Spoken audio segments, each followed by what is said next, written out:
Hey guys, welcome back to our channel Tech Quest. Today we're going to show you how you can delete your Twitter Lite account. First, you need to go on your Twitter Lite application and then you'll be met with your home feed. And if you focus on the top left corner of your screen, you'll see your display picture in a circle icon. You need to click on it and then you'll see a navigation menu pop up, just like in the screen. Now you need to scroll your navigation menu down and then you'll see the settings and privacy line. You need to click on it and at the top you'll see your account line or option.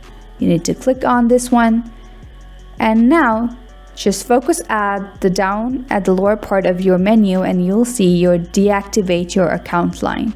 You need to click on this and there will be a lot of information before you would want to read this before deactivating your account so that you know what happens after you deactivate your account.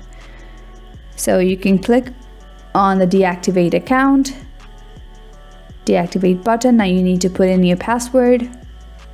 After you put in your password, you can finally click on the deactivate button right as shown in the video. And now just like that, your account has been deactivated. Now, one thing to keep in mind is that your account can be reactivated for 30 days after you have deactivated it. But in case you don't want to reactivate it and you want to delete your account permanently, then you have to make sure that you do not reactivate it for next 30 days. In this case, Twitter will erase all your account's data and delete your account permanently. So this is how, guys, you can delete your Twitter Lite account or Twitter account permanently. We hope you found this video useful and informational. Don't forget to like and subscribe and comment down what you want to see next. Thank you for watching.